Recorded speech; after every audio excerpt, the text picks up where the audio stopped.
माँ का बंटवारा। दोनों बहुओं ने घर में इतनी खिटपिट मचाई कि भाइयों को बंटवारा करना ही पड़ा। छोटे, तुझे जो रखना हो रख ले। अरे ऐसे कैसे? बंटवारे में हर चीज साफ होनी चाहिए ना। भाभी सही कह रही है भैया। उनके हिसाब से जो चीजें करनी है कर लीजिए। वैसे भी आप लोगों को ज्यादा पता है। पता तो होगा ही। अरे पर थोड़ी समझ तो हम में भी है। सब थोड़ी ना दे देंगे ऐसे। जैसे तैसे घर की हर चीज का बंटवारा हो गया और पुराना घर बेच के उन्होंने पैसे भी बांट लिए। लेकिन इस बंटवारे से सबसे ज्यादा दुखी थी दोनों भाइयों की माँ। बेटा, जब बंटवारे के कारण दो जगह चूल्हे जलते हैं ना, तो सबसे ज्यादा आत्मा माँ की ही जलती है। माँ, पर क्या करे, रोज लड़ने से तो अच्छा ही है ना कि अलग हो जाए। नहीं बेटा, रोज लड़ने से अच्छा है कि बैठ के बातें करो और लड़ाई को सुलझा लो। माँ, पर हम कहाँ लड़ते हैं? ये दोनों देवरानी और जेठानी एक दूसरे को देखना भी नहीं चाहती, करे तो क्या करे? अब दोनों ही सुंदर है, पर फिर भी एक दूसरे को क्यों नहीं देखना चाहती है? ये तो मजाक की ही बात है ना बेटा। पर ये बताओ कि अब मेरा क्या करना है? अरे माँ, हम लोगों ने फैसला किया है कि एक महीने आप छोटे के घर रहेंगी और एक महीने मेरे घर। मुझे तो लगता था सिर्फ घर के सामान का या घर का बंटवारा होता है, पर तुम लोगों ने तो माँ को ही बांट दिया। खैर, जैसा तुम चाहो। बताओ, पहले किसके घर रहूंगी मैं? नहीं सोचा हो तो सिक्का फेंक दो हवा में, चितपट कर लो। अरे माँ, क्यों शर्मिंदा कर रही हो? मेरे साथ रह लो ना, चलो। माँ बड़े बेटे के घर में जाती है। हर माँ की तरह ये माँ भी अपने बेटों के लिए अपनी खुशी से समझौता कर लेती है। लेकिन एक दिन जब माँ देखती है कि बड़े बेटे की बेटी श्रीमुखी अकेली खेल रही है, तो माँ का दिल उदास हो जाता है। वो अपने बेटे से छोटे बेटे के बच्चे रोहन को कुछ दिन बुलाने के लिए कहती है। बेटा, रोहन को भी बुला ले। एक ही शहर में रहते हो, थोड़ा बहुत तो मिल ही सकते हो ना। बच्चों के बहाने ही सही। वहाँ उसका बच्चा भी अकेला खेलता होगा और यहाँ तेरी गुड़िया श्रीमुखी भी अकेली खेलती रहती है। हाँ माँ, याद तो मुझे भी उसकी बहुत आती है। अभी बुला लेता हूँ उसे। हाँ, बुला ले।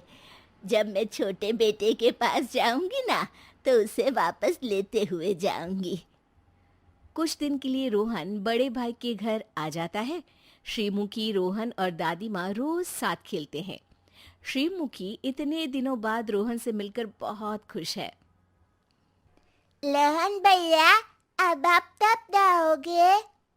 ठंडे को। ठंडे तो धुल लेना, अब ठंडे को मत जाओ।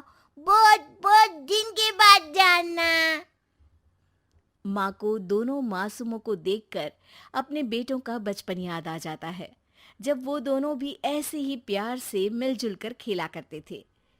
कुछ दिनों बाद वो दिन भी आ जाते हैं जब माँ को छोटे बेटे के यहाँ जाना है। छोटा बेटा रोहन और माँ को लेने आता है।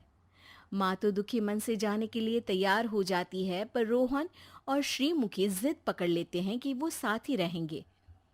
काश मेरे दोनों बेटे भी ऐसे ही साथ रहने की जिद पकड़ पाते। दोनों भाई शर्मिंदा महसूस करते हैं, पर छोटा भाई रोहन को जबरदस्ती कंधे पे उठा के ले जाता है। दोनों बच्चे दूर होकर बहुत देर तक रोते हैं। रोहन तो फिर भी दादी के पास है, तो थोड़े दिन में अपना दुख भूल जाता है। पर श्रीमुखी, उसका तो अब खाने पीने तक में भी मन नहीं लगता। अरे बेटू, खाना खा लेना। नहीं खाना। तो फिर क्या चाहिए?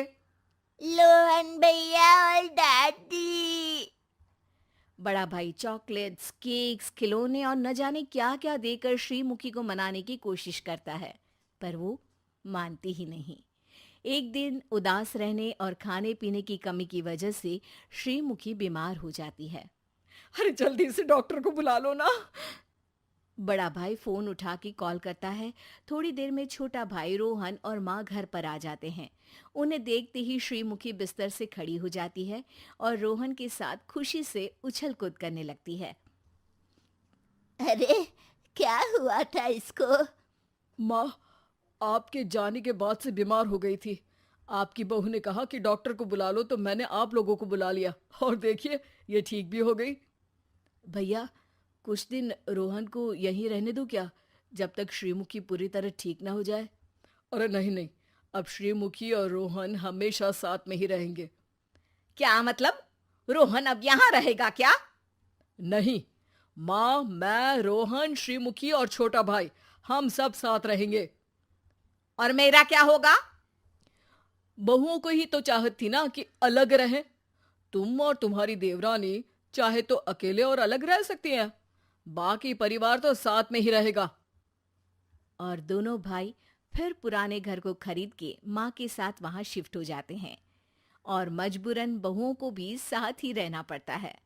पर बच्चों और अपने पतियों की खुशी देखकर अब बहुओं की भी अकल ठिकाने आ जाती है और बिना बात के लड़ना खत्म हो जाता है। रोहन और श्रीमुखी, तुम तो कभी बंटवारे की बात नहीं करोगे ना? बंटवारा क्या होता है? तुम ना समझो तो ही बेहतर है बेटा।